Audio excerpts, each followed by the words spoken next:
right. Down here at the bottom right, our TSL, Terran. His ideas. TSL, Polka! It comes up and says TSL Optimus. I'm like, no! Rip my hair out. Super Tournament Champion beating MMA 4-0. One of the most exciting moments of my life, in fact, watching that. Yeah. And at the top left, our blue Protoss. Great DT build last game. We'll see what he's got up his sleeve against Pult. He is. FXOpen!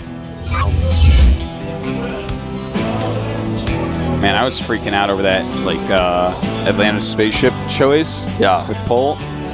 It's like so hard to try to make that into something, like try to figure out why they would do that. We tried so hard, man. I mean, we came up with some good theories. We did. As good as we could have. Wow. But in the end, we were grasping at straws. Yeah. It's, in the end, it didn't even matter. Yeah. But we did try really hard, man, and we got pretty far with it. Yeah, we did. But We in absolutely the end, did. It didn't even matter. You said it all again. Well, what is Pult gonna do? Doesn't even matter, Wolf. I'm actually sitting here, just calming down because it just nothing computed before. You've just rebooted. I'm rebooting right now. You're actually in the startup screen. We want Stefano, and Stefano needs Hot 6. I would love to see Stefano come out here and play a match for them. Well, rumor has it he's going to come back. Yeah, he's coming back to Korea. I'm not sure exactly when, though. He's got a lot of responsibilities in Europe. I'm sure he'll come back as soon as he can. I hope so. All right, so we have a standard opening here by our Protoss player. Really looks like he's going to just go ahead and expand. Pult, on the other hand, same exact thing. Looks like he's just going to go for a 1-Rax expansion. Well, he is a Korean Terran. That's true. So he's going to 1-Rax expand in almost every matchup. Yeah. If not every matchup.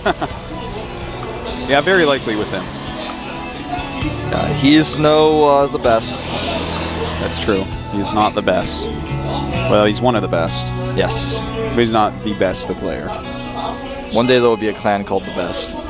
But it'll actually be full of bad players who all in only. Probably. How conceited do you have to be to name yourself the best? You know what? I think it's less that and more setting a really high goal for you. I know. For yourself.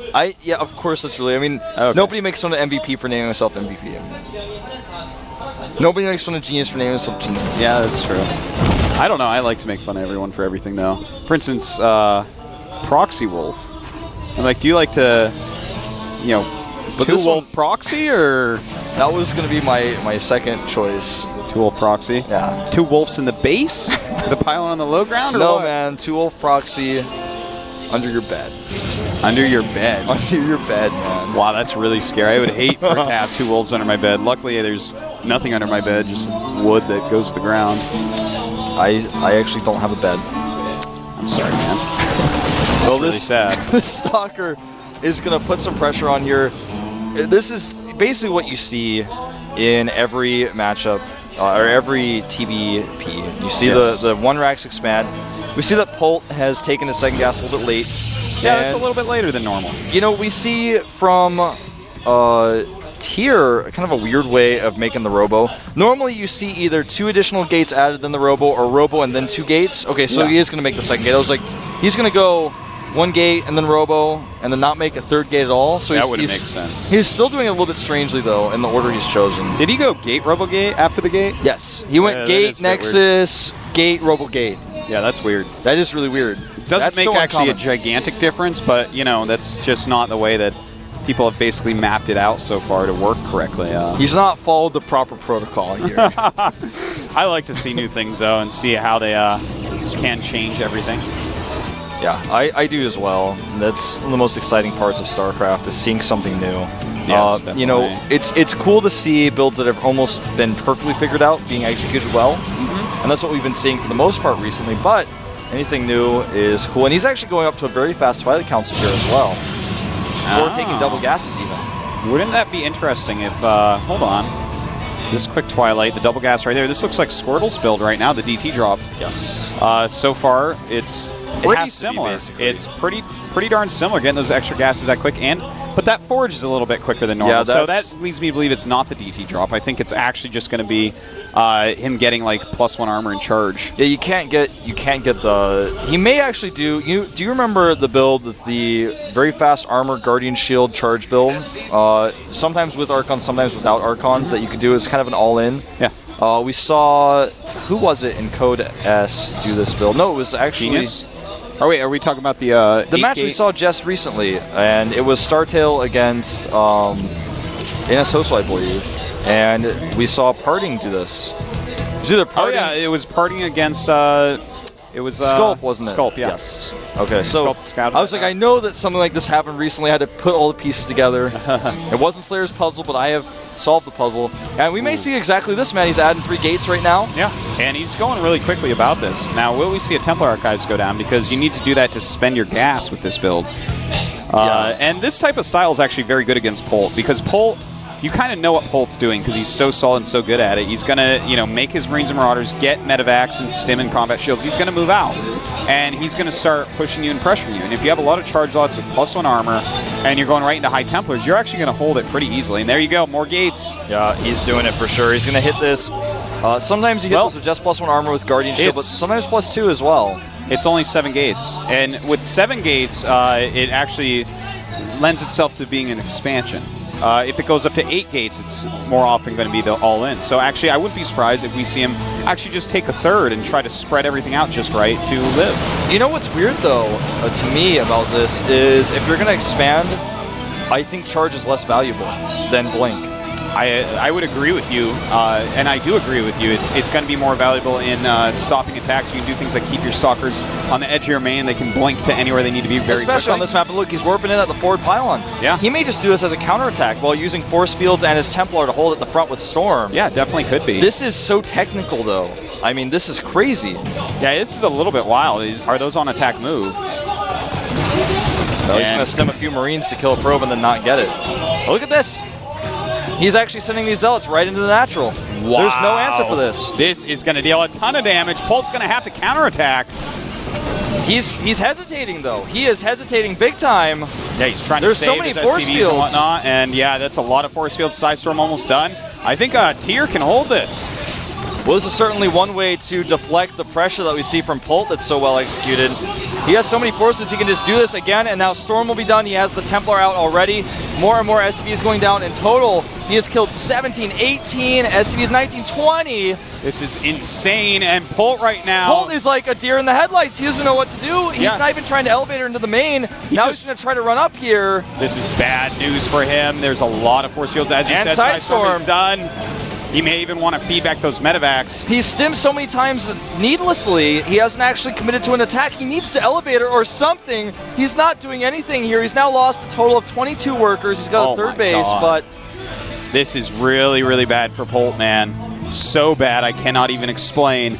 It's inexplicable. Tyr can actually mass up and then just push out again. He can force a lift-off easily. He's about to have +2 armor. He didn't waste any of his Templar energy because Polt didn't attack. So he's got a lot of storms available to him. Making a second forge right now, getting an Immortal. All right, I mean, Tyr is playing this basically perfectly. He hasn't done anything wrong. Everything he's done is really smart and well thought out. He really got Polt. You know, everyone knows that Polt moves out that time. Not just this matchup, but the other two as well. Yeah, when he gets Medivacs, he is on the map no matter what. And people are starting to counter this more and more and more. I feel like this is like we're in... I feel like Tyr, if you want to, could do a monologue right now where he's like, I knew, because you're Polt, you would do this 2 Medivac timing push. So I placed the pylon exactly at the right side of the map. I warped in 2 rounds of Zealots. I used force fields to defend. Then I attacked because I knew you wouldn't be there. Wow. Storm goes down. That was some good commentating, Wolf. God, I am actually so impressed. All right, so Polt right now, microing his heart out. He really needs to be able to hold this, but with no ranged units here, he cannot chase this very easily, but he can certainly defend well against any bioarmy encounters. He's going to try to chase. He's got Zealots coming to flank. And Polt's doing a great job with his micro. More Medivacs are popping out, but those Psystorms are eventually going to catch up. Yeah, it's so difficult to engage with pure Zealots with Psystorms on like one Archon. You have to get a flank off or warping around the Stalkers to really actually start doing that damage. Tyr is going for the kill. He's making a couple Archons, warping more Zealots at that forward pylon, and he's going for it. Colt is in a lot of trouble, but he is flanking. Some Psy Storms go down. Don't really hit all that well. That one up, oh, we didn't show you, but it was really good. A lot of dead stuff from it. And, well, Tier just needs to draw all his units together right now. I mean, at this point, you're so right. I mean, Colt can try to hold. Oh, the Force Fields are just too good here. +2 armor on those Zealots, allowing him to really close the distance.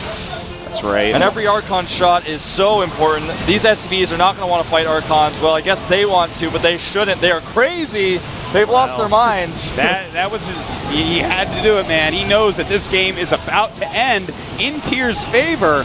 I gotta say, I came here today really thinking that TSL was gonna put the screws to FXO, but Tier is changing that opinion quickly. Yeah, he really is. I mean, there's a reason why Choya said that he isn't beating everyone in practice. We're watching it unfold right now. He seems very technical with his builds. Yes, he's doing these things where he's warping units near you to harass you at specific timings while keeping enough at home that he can't be killed, and it's really cool to see. And someone's going to have to look at that and change the style that they're using to deal with it. It's got to be that he prepared for these two players specifically, at least. Yeah. GG. And, I mean, Polt is someone everyone knows how he plays at this point, so that's definitely going to help him. Polt, very unhappy with that, of course. That is not a fun way to lose. He knows that he got basically bopped. That was actually bopped. That was totally bopped, man. All right. Tier read him like a book, man. He's like, I read this guide on how to beat Polt, and I followed all the instructions. I did the recipe for disaster, and it turned out pretty badly for Polt. I mean, he literally warped in 2 rounds of Zealots and went for an attack at the exact timing that Polt would be attacking him. He had Force Fields to hold. Yeah, he didn't have Blink, and Polt, part of the problem for Polt is that he never reacted. He got so scared he didn't attack, he didn't elevate, he didn't do anything. Back at home, he was trying to stay alive. He was trying to out-micro those charge lots, and that's hard with units just popping out of barracks. So when he's focusing on that so much, he's like, well, if I drop right now, I'm going to be in trouble because everything. I can't micro that too. Yeah, he can't actually do both fronts the justice that they need. So this really, that heavy of a harassment with that many charge lots that early on is something that apparently is very good against Polt, man. You know, though, this build, like I said, it's so technical. What if Polt just sees the pylon on his move out and kills it? Then what happens? How do you hold Polt's push with only charge Zealots and 2 Templar that don't have Storm yet? Well, you're going to have to use those feedbacks in the medevacs and spread your charge lots just right, and perfect. You know, the game's going to look completely different. Completely different. A huge risk in this, I feel, but it paid off. It was so technical, but I really like to see builds like this unfold because it's the only build that, I mean, it would only work against someone who does this type of push, and Polt is going to do it 100% of the time, basically. I mean, I've actually, unless he's doing some sort of tank build where he adds like 4 tanks that we've been seeing a little bit, it's either that build or it's this one, man. And he already scouted it was a 1-Rax expand, so it's going to be this one. Yeah. Well, who are they going to put out now? All right, who does TSL put out now? I would have said last time. I think they put a Zerg out. They have to put a Zerg out, but which one, you know? No, I don't think they put Symbol out yet, of course, but I don't think they're going to do Ragnarok this time. You pulled now the fire alarm, man. Yeah, no Ragnarok. You have to use one of your more accomplished Zergs. I think maybe Shine. Or Revival. Oh, you know what? I'm going to go with Revival. You're right. I actually forgot he even existed. He's been in kind of the back seat for a little bit recently. Yeah. I think Revival's the next choice here. I think it's absolutely. You don't put out another Terran. Hell no. Polk got owned like that. It is Ragnarok. Okay, so they're still going to use him. I mean, he has been spoken up, but I worry because does he have enough experience to actually deal with this pressure? This is a big gamble by Coach Lee. Yeah. I mean, if he chokes at all, this is going to be bad news. Yeah, if you're down 3-1. This is my first time ever seeing a televised match of Ragnarok. I have stood behind him several times in practice. And unless he's played in an online cup that I don't know about, he may have never, ever, I mean, he's definitely never played anything this big, but he may not even have real tournament experience at all. You know, I think he's played the online stuff. He has to have. I'm pretty sure I've seen him in the Korean Weekly and stuff. Not enough to know a lot about his style, though. I can't actually remember exactly how this guy plays. The ZVPs I have seen him play while just literally standing behind him have been good. I'll talk a little bit more about them because after we come back, because we have a 5-minute break. See you guys in 5.